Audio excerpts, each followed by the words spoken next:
예수님께도 우리가 필요합니다 라는 제목으로 함께 말씀을 나누겠습니다. 우리는 지난 주일에 우리에게 예수님이 필요하다는 말씀을 나누었습니다. 어느 정도 믿음을 가지고 있는 분이라면 예수님이 나에게 필요하다는 이 사실에 대해서 반박하지는 않으리라 생각합니다. 왜냐하면 그분이 우리를 사랑하시고 또한 우리를 도우시고 우리의 삶을 선하게 인도하시기 때문이에요. 이 정도만 알아도, 더 알면 좋겠지만 이 정도만 알아도 예수님이 나에게 참 필요한 분이구나 라는 것을 알 수가 있습니다. 이것을 믿는 사람에게서는 어떤 특징이 나타난다고 말씀드렸습니까? 주님을 찾는다고 말씀드렸어요. 예수님이 나에게 필요하신 분이라는 것을 아는 사람은 주님께 도움을 청해요. 어떤 큰 일에서뿐만 아니라 사소한 그러한 부분에 대해서도 예수님께 도움을 청합니다. 특히 믿음이 강한 사람일수록 삶의 문제를 마주할 때마다 가장 먼저 주님을 찾게 돼요. 이것은 믿음이 강한 사람에게서만 나타나는 특징입니다. 그러니까 내가 믿음이 강하냐 아니면 그렇지 않느냐라는 것을 가늠해 보고 싶으면 내가 삶의 문제를 마주했을 때 가장 먼저 주님을 찾느냐 다른 것을 찾느냐라는 것을 보면 알 수가 있어요. 원하는 것은 이 시간 예배하는 우리 모두가 가장 먼저 주님을 찾기를 주님의 이름으로 축복합니다. 당황했어요. 축복합니다. 순간 당황했어요. 이분들이 뭐지? 네. 원하시죠? 네. 속으로 하셨어요? 말로 해주세요. 그래 앞에 있는 사람 좀 힘이 좀 납니다. 이분들이 듣는 건지 안 듣는 건지 좀 반응을 보여주세요. 여러분들 그렇지 않으세요? 내가 막 말을 하는데 상대방이 아무 반응도 없어요. 그럼 어떠세요? 별로 말하고 싶지 않아요. 네. 그렇다고 억지로 하나 하라는 것이 아니고요. 그래 내가 그 말씀을 내가 믿습니다 하면 아멘으로 반응하라는 거예요. 크게 하셔도 좋고 작게 하셔도 좋아요. 그냥 가능하면 제가 들릴 정도로 하는 게 좋아요. 왜냐하면 여러분들이 열심히 듣고 있다는 것 제가 느끼면 느낄수록 더 감사함으로 말할 수가 있거든요. 죄송합니다. 순간 당황해서 그랬어요. 이쯤에서는 좀 아멘이 나올 줄 알았는데 나오지 않아서 당황해서 그랬습니다. 죄송합니다. 다시 말씀을 이어갈게요. 자, 여러분, 믿음이 강한 사람일수록 삶의 문제를 마주할 때마다 가장 먼저 누구를 찾는다고요? 주님을 찾아요. 가장 먼저 주님을 찾습니다. 믿음이 약한 사람은 아니겠죠. 믿음이 약한 사람은 이것저것 다 해보다가 나중에서야 주님을 찾아요. 이 사람이 나를 도와줄 줄 알았는데 안 도와줘요. 내가 예전에 이 문제를 이렇게 해결했는데 지금 문제는 이렇게도 안 되는구나. 이것저것 다 해보고 나서 결국에 도무지 되지 않을 때 그때 주님을 찾는 거예요. 물론 주님을 찾지 않는 것보다는 낫습니다. 나중에라도 주님을 찾는 게 낫지만 가능한 한 빨리 주님을 찾는 것이 우리에게 훨씬 유익하다는 거예요. 이것을 우리가 기억해야 됩니다. 그런데 기억할 뿐만 아니라 정말 내가 삶의 문제 앞에서 가장 먼저 주님을 찾기 위해서 어떤 믿음을 소유해야 된다고요? 강한 믿음. 이처럼 주님은 우리에게 필요한 존재입니다. 함께 따라할까요? 예수님은 나에게 필요한 분입니다. 나에게 필요한 분이에요. 그러기에 어떤 상황에 처하든 가장 먼저 주님을 찾으시기를 주님의 이름으로 축복합니다. 그렇다면 이것의 반대는 어떨까요? 주님이 우리에게 필요한 분이신 것처럼 우리도 예수님께 필요한 존재일까요? 어떻게 생각하십니까? 네. 예수님이 우리에게 필요한 존재라는 것에 대해서 네, 그건 아멘이십니까? 그렇다면 우리는 예수님께 필요한 존재일까요? 그렇지 않는 존재일까요? 결론적으로 말하면 우리도 예수님께 필요한 존재예요. 예수님이 우리에게 필요하듯 우리도 예수님께 필요한 존재입니다. 그것도 적당히 필요하거나 있사마나한 존재가 아니라 절대적으로 필요한 존재가 누구예요? 여러분들이에요. 이것을 이해하기 위해서 성경이 하나님과 우리를 여러 가지 관계로 표현하고 있는 것을 보면 좀 더 알 수가 있는데요. 먼저 성경은 하나님과 우리와의 관계를 아버지와 자녀의 관계로 표현하고 있습니다. 로마서 8장 15절이에요. 함께 읽습니다. 너희는 다시 무서워하는 종의 영을 받지 아니하고 양자의 영을 받았으므로 우리가 아빠 아버지라고 부르시느니라. 아멘. 우리가 하나님을 어떻게 부른다고요? 아빠 아버지라고 부른대요. 어떤 영을 받으면? 양자의 영을 받으면. 그러니까 내 안에 예수님이 계신가? 내가 하나님을 믿고 있는가? 라는 것을 가늠하기 위해서는 내가 하나님을 아빠 혹은 아버지라고 부르고 있는가를 보면 되는 거예요. 여러분들에게 하나님은 아버지이십니까? 여러분들에게 하나님은 아버지세요? 그렇다면 그 믿음의 고백이 여러분에게 있다면 하나님은 여러분 안에 거하고 계시는 거예요. 하나님이 거하신다는 것은 그분의 영이신 성령께서 우리 안에 거하고 계신다는 겁니다. 이처럼 아버지와 자녀와의 관계로 그분과의 관계를 표현하고 있어요. 두 번째는 친구 관계인데요. 자, 요한복음 15장 15절입니다. 함께 읽습니다. 이제부터는 너희를 종이라 하지 아니하리니 종은 주인이 하는 것을 알지 못함이라 너희를 친구라 하였노니 내가 내 아버지께 들은 것을 다 너희에게 알게 하였음이라. 아멘. 자, 너희를 뭐라고 부른다고요? 친구라고 부른대요. 그냥 좀 관계가 그냥 알고 있는 정도의 그런 친구가 아니고요. 절친. 정말로 친한 친구로서 우리를 그렇게 불러주신다는 거예요. 세 번째는 목자와 양의 관계입니다. 자, 요한복음 10장 11절입니다. 시작. 나는 선한 목자라 선한 목자는 양들을 위하여 목숨을 버리거니와. 예수님은 선한 목자이고 우리는 양으로 표현하고 있습니다. 그런데 이 목자는 어떤 목자라고요? 선한 목자. 왜 선한 목자냐? 양들을 위해서 목숨까지 버릴 수 있는 분이기 때문에. 양들을 위해서 목숨을 버릴 수가 있는 그런 목자이기 때문에 선한 목자예요. 성격이 좋아서 선한 일을 많이 해서가 아니라 양을 위해서 목숨을 내줄 수 있는 목자이기 때문에 선한 목자인 거예요. 네 번째로 신랑과 신부의 관계를 표현하고 있습니다. 마태복음 9장 15절입니다. 함께 읽습니다.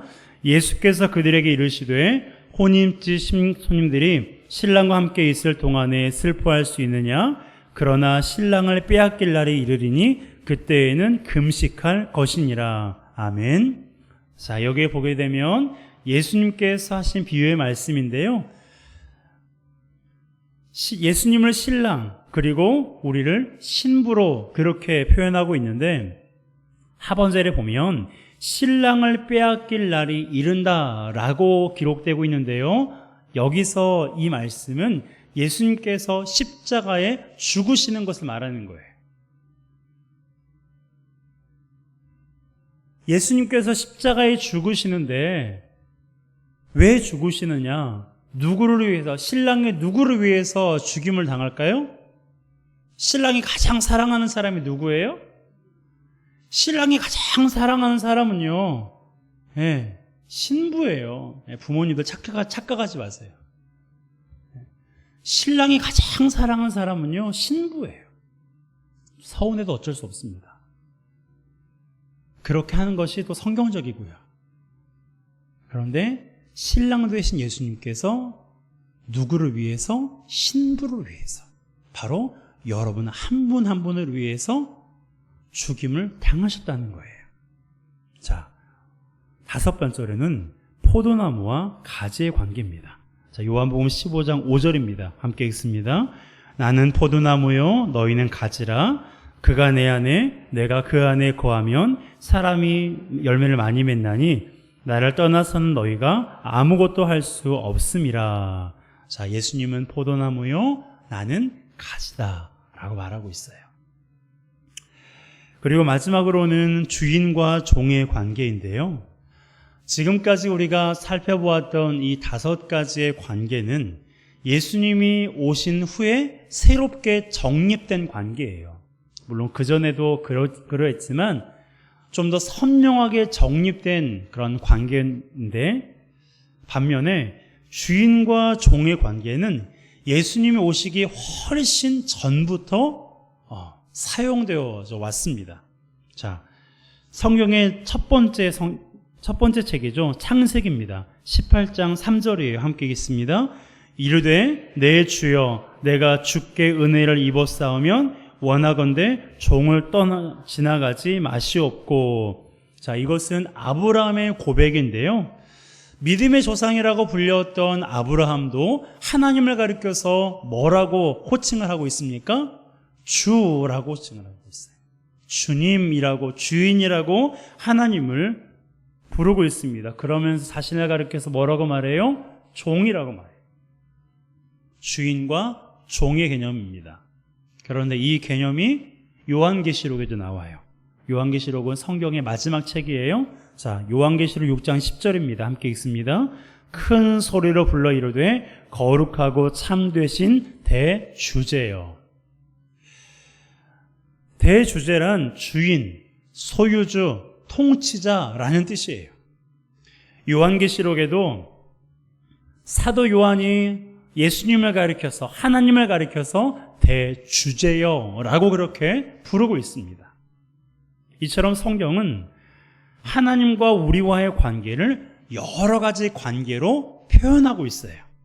자, 한번 생각해 보세요. 이제 진짜 생각해야 돼요. 아버지와 자녀와의 관계에서 하나님이 아버지이고 우리가 자녀잖아요. 그러면 아버지에게 있어서 자녀는 어떤 존재입니까? 저에게 있어서 동건이는 어떤 존재일까요? 필요한 존재입니까? 필요하지 않은 존재입니까? 여러분의 자녀는 여러분들에게 필요한 존재예요? 필요하지 않은 존재예요? 필요한 존재. 있으나 마나한 존재가 아니라 절대적으로 필요한 존재가 바로 자녀입니다. 자녀가 있으니까 아버지가 아버지라고 불리는 거예요. 제가 10년 동안 아빠라고 불려지기를 정말 원했는데 불려지지 않아서 힘들었거든요. 그런데 지금 너무나 감사해요. 아빠라고 불러주는 사람이 있으니까. 자녀는 아버지에게, 부모에게 필요한 존재예요. 꼭 필요한 존재입니다. 친구와의 관계도 마찬가지예요. 나 한 사람만 있다면 친구라는 관계는 성립되지 않습니다. 나의 마음을 공감해주고 기쁨과 슬픔을 함께 나누는 사람이 있기 때문에 친구라고 불리는 거예요. 여러분에게 친구 있으십니까? 일생에 정말 내 마음을 깊이 공감해주고 나와 함께 기뻐해주고 슬퍼해줄 수 있는 단 한 사람만 있어도요, 그 사람은 살아갈 힘이 생긴대요. 그렇게 친구가 소중한 존재예요. 다른 관계도 마찬가지입니다. 목자에게 양이 필요한 존재예요. 신랑에게는 신부가 필요하고 포도나무에는 가지가 필요하고 주인에게는 종이 필요해요. 그러므로 결론이 뭐예요? 우리에게 예수님이 필요하듯 예수님에게도 우리가 어떤 존재다? 따라합시다. 필요한 존재입니다. 그렇습니다. 예수님만 우리에게 필요한 분이 아니라 우리도 예수님께 필요한 존재예요. 그렇다면 왜 예수님께 우리가 필요한 존재일까요? 우리는 예수님의 도움이 필요하기 때문에 예수님이 필요한 것이지만 예수님은 우리의 도움이 필요가 없는 분이잖아요. 천지 만물을 지으시고 죄와 사망 권세를 이기시고 부활하신 전능하신 분이에요. 그러니까 우리의 도움이 필요하기 때문에 우리가 필요한 건 아니에요. 아니면 찬양을 받으시기 위해서 우리가 필요한 걸까요? 그러기도 하지만 절대적으로 꼭 그런 건 아니에요. 예수님께서 나귀 새끼를 타고 예루살렘 성으로 들어가신 적이 있었잖아요. 이때 사람들이 예수님을 가리켜서 호산나 호산나 큰 소리로 불렀어요. 자기들을 구원해달라는 소리예요. 그런데 이때 바리새인들과 제사장들이 예수님께 항변했어요. 저 사람들이 호산나라고 말하지 못하게 해달라고, 당신을 향해서 이렇게 환호하지 못하게 해달라고 그렇게 예수님께 항변했습니다. 이때 예수님께서 뭐라고 말씀하시냐면, 사람들이 침묵하면 돌들이 소리 지를 거라고 말씀하셨어요. 즉 사람뿐만이 아니라 자연 만물을 통해서도 예수님이 찬양을, 영광을 받으실 수 있다라는 거예요. 그저 우리에게는 자연 만물이 변화무쌍한 것처럼 보여지는, 그저 생명이 없는, 아니 인간 같은 그런 생명이 없는 하찮은 것처럼 우리가 볼 수 있지만 그렇지 않다는 거예요. 돌들조차도 하나님을 찬송하는 존재예요. 그러니까 찬양을 받으시기 위해서 우리가 필요하기도 하지만 그것 때문에 우리가 필요하다고 말씀하시는 게 아니에요. 그렇다면 혹시 하나님이 계획하신 일을 이루기 위해서 필요한 걸까요? 이것도 아닙니다. 사실 하나님의 계획은 우리와 상관없이 이루시는 것이 훨씬 빠르고 정확해요. 오히려 우리와 함께하면 느립니다. 그걸 생각하면 좀 이해하기 쉬운데요. 이제 겨우 아장아장 걸어다니는 아기의 손을 엄마가 잡고 걸어간다고 생각해 보세요. 그러면 누구의 속도에 맞추어 걸어갑니까? 엄마예요? 아기예요? 당연히 아기죠. 이거랑 똑같은 거예요. 하나님 앞에서 우리는 아기 같은 존재예요. 여러분들, 우리 부모님들, 여러분들의 자녀들이 어떻습니까? 다 큰 어른처럼 보이나요? 그렇지 않잖아요.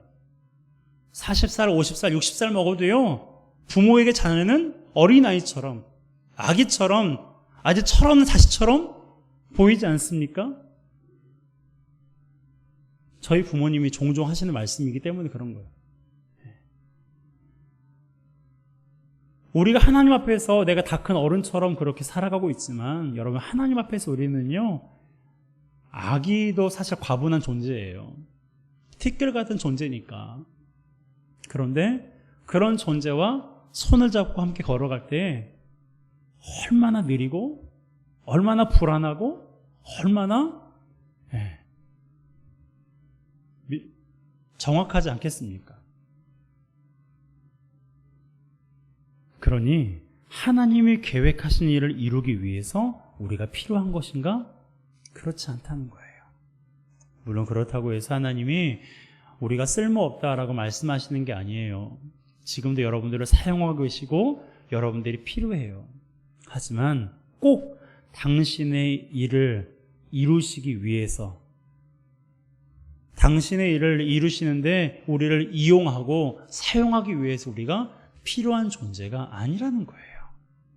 그렇다면 예수님은 무엇 때문에 우리가 필요하신 걸까요? 따라합시다. 사랑하기 위해서입니다. 사랑하기 위해서예요. 사랑하기 위해서 우리가 필요한 거예요. 자, 10절이에요. 함께 읽겠습니다. 사랑은 여기 있으니 우리가 하나님을 사랑한 것이 아니요 하나님이 우리를 사랑하사 우리 죄를 속하기 위하여 화목제물로 그 아들을 보내셨습니다. 아멘. 그렇습니다.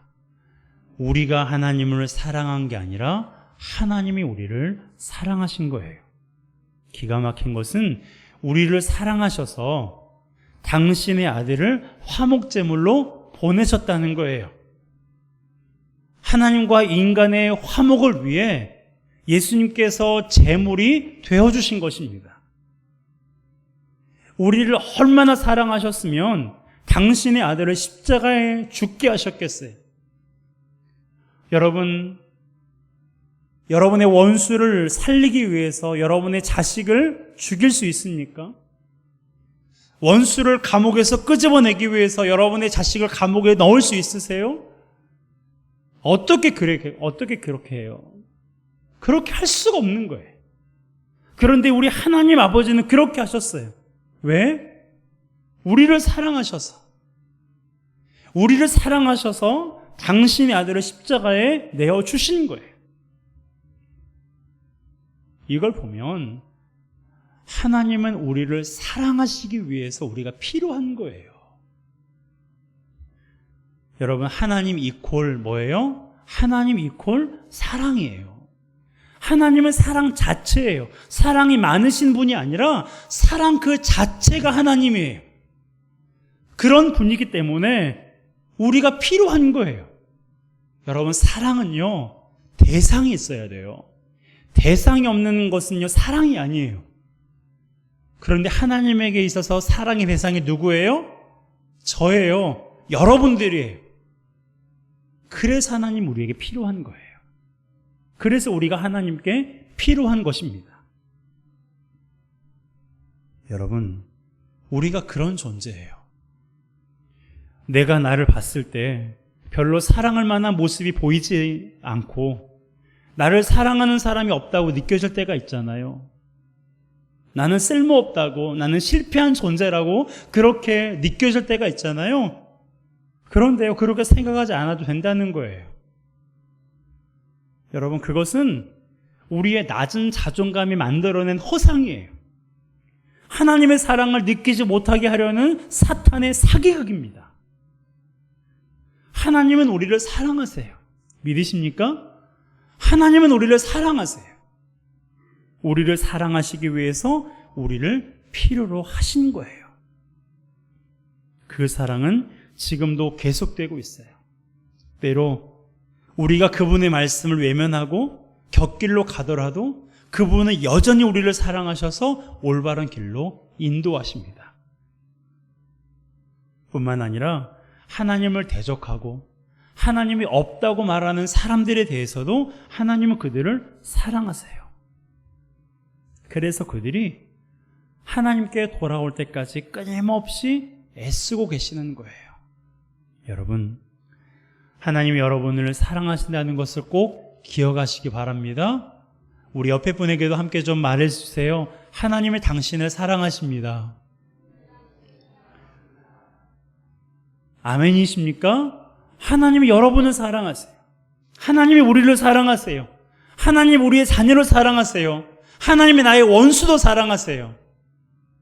하나님이 나의 마음을 불편하게 하는 그 사람까지도 사랑하세요. 하나님의 사랑은 제한이 없습니다. 하나님의 사랑은 우리가 생각하고 상상하는 것보다 훨씬 위대하고 아름답습니다.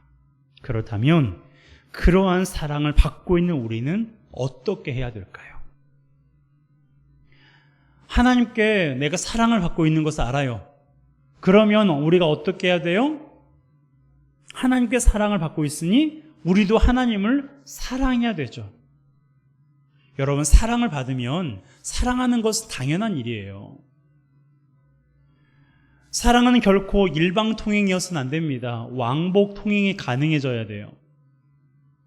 자식을 향한 부모의 사랑이 일방통행처럼 보이지만 부모가 자식에게서 사랑을 느끼면 어떻습니까? 너무너무 행복하지 않나요? 그래서 뭐라도 하나 더 해주고 싶은 것이 부모의 마음이잖아요. 그것이 서로 사랑하는 것의 매력이에요. 나만 사랑한다고, 내가 죽도록 사랑한다고 그렇게 생각되어지면요, 지쳐요. 사랑의 그 강도가 약해져요. 그런데 때때로 가끔씩이라도 상대방도 나를 사랑한다는 것을 느끼면, 자녀가 나를 사랑한다는 것을 조금이라도 느끼게 되면 다시 충전이 되는 거예요. 핸드폰 배터리처럼. 그러므로 하나님이 우리를 사랑하시니 우리도 하나님을 사랑해야 돼요. 그렇다면 어떻게 하는 것이 하나님을 사랑하는 걸까요? 그것은 바로 이웃을 사랑하는 것, 그것이 하나님을 사랑하는 것입니다. 자, 11절이에요. 함께 읽습니다. 사랑하는 자들아, 하나님이 이같이 우리를 사랑하셨은즉 우리도 서로 사랑하는 것이 마땅하도다. 아멘. 그렇습니다. 하나님이 우리를 사랑하시니 우리도 서로 사랑해야 돼요. 나도 하나님의 사랑을 알고 상대방도 하나님의 사랑을 알고 있다면 그 사랑을 아는 사람들은 서로 사랑해야 합니다. 물론 하나님의 사랑을 알지 못하는 사람도 사랑해야 돼요. 이것이 하나님의 사랑을 아는 사람에게서 나타나는 특징입니다. 그러니까 교회 다니면서도 이웃을 사랑하지 못하면 그 사람은요, 교회는 다니고 있지만 누구를 사랑하지 않는 사람이에요? 누구를 사랑하지 않는 사람이에요? 하나님을 사랑하지 않는 사람이에요. 열심히 교회에서 봉사도 하고 예배도 드리고 그리고 맡은 일들이 많이 있지만 정작 이웃을 사랑하지 않는다면 그 사람은 누구를 사랑하지 않는 거예요? 하나님을 사랑하지 않는 거예요. 그냥 일이 좋아서 하는 거예요. 여러분 그걸 꼭 명심하세요. 일이 좋아서 하는 거지 하나님을 사랑해서 하는 게 아니에요. 그리고 애석하게도 그 일은 하나님이 받지 않으십니다. 그저 나의 만족을 위해서 사람들에게 인정을 받기 위해서 하는 것이지 하나님을 사랑하지 않는 그런 모든 것들은 허사예요. 하나님이 받지 않으시니까. 사람들에게는 칭찬받을 수 있겠지만 하나님은 그것을 기쁨으로 받지 않으십니다. 그러니 여러분이 교회 다니고 있다면, 여러분들이 하나님의 사랑을 알고 있다면 이웃을 사랑하시기를 주님의 이름으로 축복합니다. 성도를 사랑할 뿐만 아니라 나의 형제도 사랑하고 그리고 나의 마음을 불편하게 하는 사람까지도 사랑할 수 있기를 위해서 계속해서 기도하고 애쓰는 우리 모두가 되시기를 주님의 이름으로 축복합니다. 여러분, 하나님은 그분의 사랑을 우리를 통해서 나타내 보이기를 원하세요. 여러분, 이 시대에 교회 다니는 사람들이 얼마나 욕을 많이 먹는지 몰라요. 누군가가 저를 뒤에서 욕할 수도 있어요. 제 앞에서는 욕을 하지 않지만 뒤에서는 저에게 욕을 할 수도 있습니다. 여러분, 우리만 욕을 먹으면 되는데 우리를 통해서 하나님이 욕을 먹어요. 우리의 그러한 사랑 없는 그 모습이 누군가가 하나님께로 돌아오는 그 길을 막는 방해가 됩니다. 여러분, 교회 다니시죠? 그리고 하나님을 사랑하시죠? 그렇다면 여러분의 이웃을, 여러분의 형제를 사랑하시길 바랍니다. 그것이 하나님을 사랑하는 성도의 당연한 모습이에요. 이 한 주간 그리고 우리의 일생 동안 하나님이 나를 사랑하는 것을 알고 또한 하나님을 사랑하고 이웃을 사랑하고 나의 형제를 성도로 사랑하는 우리 모두가 되시기를 주님의 이름으로 축복합니다.